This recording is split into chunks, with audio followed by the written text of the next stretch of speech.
بسم اللہ الرحمن الرحیم. دس از محمد اقبال فرام ٹورنٹو. السلام علیکم. فروری 8 2024 کے الیکشن ہوئے. اب 10 دن ہو چکے ہیں.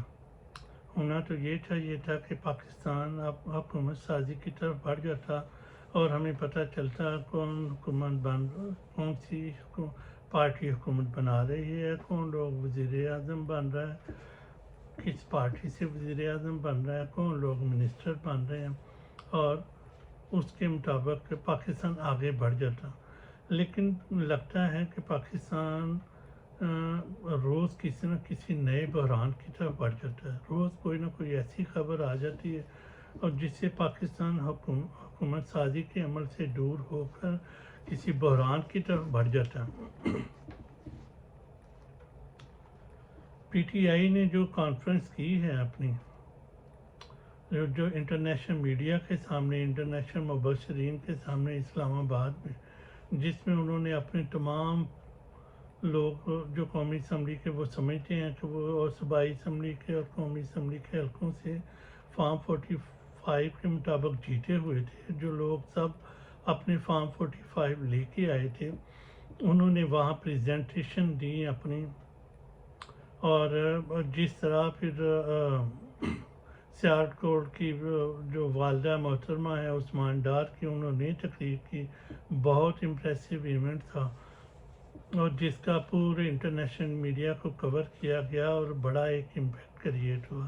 اور لیکن بدقسمتی یہ ہے کہ پاکستان کی اس میں بدنامی ہوئی کہ ہم کدھر جا رہے ہیں، ہمارا جمہوریت سے کیا لگاؤ ہے، کیا کمٹمنٹ ہے ایز اے نیشن، وہ کوئی اچھا امپیکٹ نہیں گیا. اس کے بعد جناب مولانا فضل الرحمان صاحب نے انٹرویو دینے شروع کر دیے. مولانا فضل الرحمان پاکستان کی سیاست کے نہایت زیرک سیاستدان ہیں.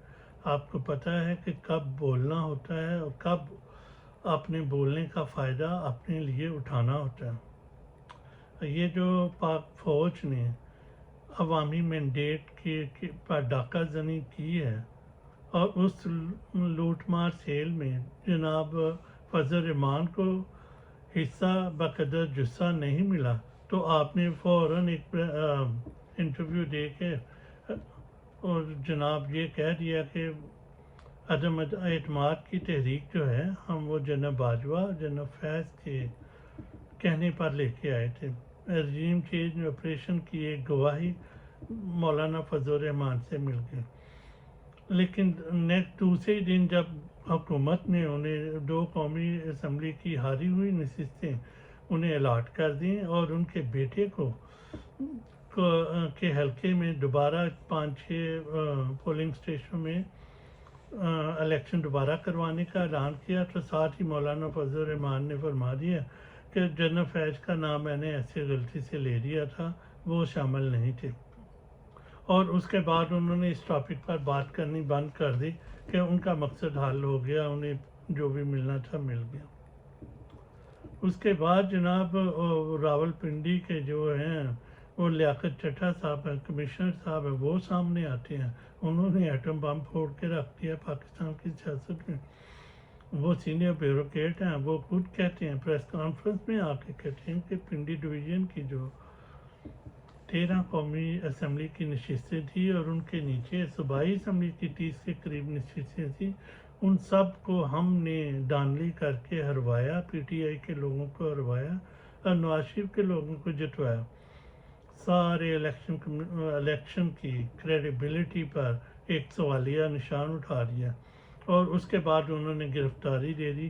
ساتھ ہی انہوں نے یہ بھی فرمایا کہ اس دانلی میں ہمارے ساتھ الیکشن کمیشن بھی شامل تھا، چیف الیکشن کمیشن بھی شامل تھا اور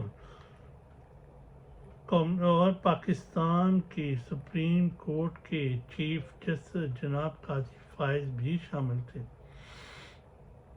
قاضی فائز صاحب بھاگے پھر آتے ہیں باہر سامنے اور کسی یوٹیوبر کو انٹرویو دیتے ہیں اور اپنی صفائیاں پیش کرنی شروع کر دیتے ہیں. جی کہ میرا تو اس معاملے سے کوئی تعلق نہیں ہے. لیکن آپ کی باڈی لینگویج پوری دنیا نے دیکھی کہ جس سے انہیں صاف پتہ چل رہا تھا کہ وہ جو خود کہہ رہے ہیں اس کا انہیں خود بھی یقین نہیں ہے، خود بھی ان کا اعتماد نہیں ہے۔ میری نظر میں پاکستان کے اس بحران کے سب سے بڑے ذمہ دار پاکستان سپریم کورٹ کے چیف جسٹس ہیں، جنہوں نے پاکستان کی سب سے بڑی سیاسی پارٹی سے اس کا انتخابی نشان چھین کر پاکستان کو اس بحران کا شکار کیا، اور اب پاکستان ہارس ٹریڈنگ کی طرف جا رہا ہے۔ تاریخ ہمیشہ اس فیصلے کو کنڈیم کرتی رہے گی، اور قاضی صاحب کو کبھی بھی تاریخ میں اچھے نام سے یاد نہیں کیا جائے گا۔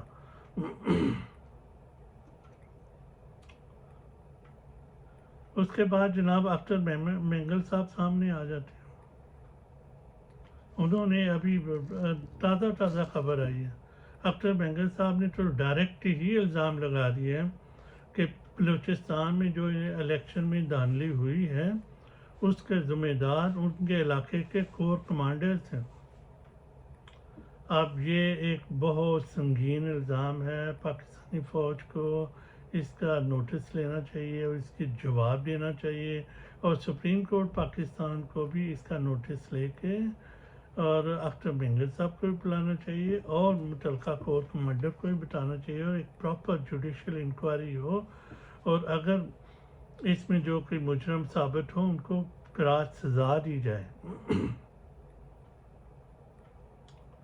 اور پی ٹی آئی نے جو پھر اپنی احتجاجی تحریک احتجاج کی کال دی تھی ہفتے کو، پورے ملک میں شدید ترین احتجاج ہوا، اور اس میں جاگس آئی گورنمنٹ نے خود کر دی، جو کہ اسلام آباد پریس کلب کے سامنے وہ خندقیں کھوڑ دیں اور پتہ نہیں کیا کر دیا۔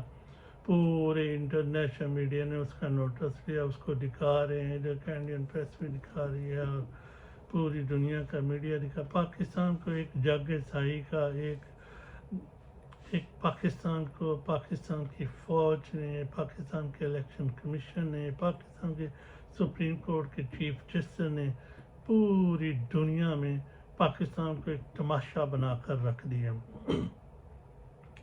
اور اب جناب حکومت سازی کی طرف، وفاقی حکومت سازی کی طرف کوئی آ نہیں رہا۔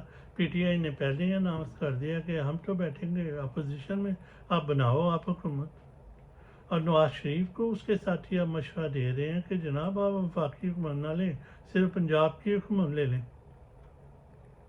اور وفاقی حکومت میں تو جو سارے فیصلے کرنے پڑیں گے ان کی ذمہ داری بھی لینی پڑے گی۔ اوپر زرداری صاحب کی اپنی گیمیں ختم نہیں ہوتی، وہ کہتے ہیں جی ہمیں جو کانسٹیٹیوشنل عہدے ہیں وہ ہمیں دے دیے جائیں، صدارت دے دی جائے، قومی اسمبلی کے جو اسپیکرشپ ہے وہ دے دی جائے، سینٹ کی چیئرمین شپ دے دی جائے، پریزیڈنسی دے دی جائے، باقی وزارتیں ہم نہیں لیتے، باقی وزارتیں آپ کرو اور ان کے اوپر ذمہ داری بھی آپ لو۔ اور اوپر سے مریم نواز ہے، وہ تیار بیٹھی ہوئی ہے کہ میں جلدی وزیر اعلیٰ پنجاب بن جاؤں، اور سوشل میڈیا میں خبریں آ رہی ہیں انہوں نے جناب اسپیشل لباس کو آرڈر دے دیا ہے اپنا ایز اے چیف منسٹر بننے کے لیے ڈیزائنر سے کہ میرا اس طرح کا لباس ہونا چاہیے۔ بریفنگ بھی لینی انہوں نے شروع کر دی ہیں ابھی سے کہ پنجاب کو میں نے کیسے چلانا ہے۔ اور یہ جو لیاقت چٹھا نے سنا ہے، اس کے تعلقات تھے پیچھے وہ حمزہ کے ساتھ، اور یہ مجھے لگتا ہے کوئی نون لیگ کے اندر سے ہی کوئی سازش ہوئی ہے جس میں وہ چاہتے ہیں کہ مریم نواز جو ہے وہ نہ بنے، چیف منسٹر نہ بنے، اور ساری گیم ہو رہی ہے۔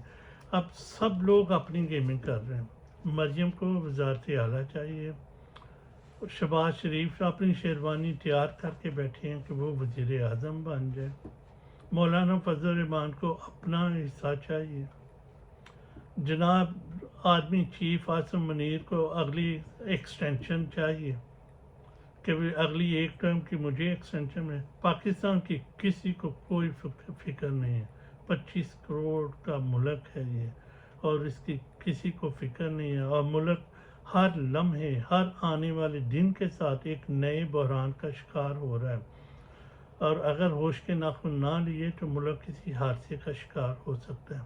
اب تک اتنا ہی، پھر ملتے ہیں، خدا حافظ۔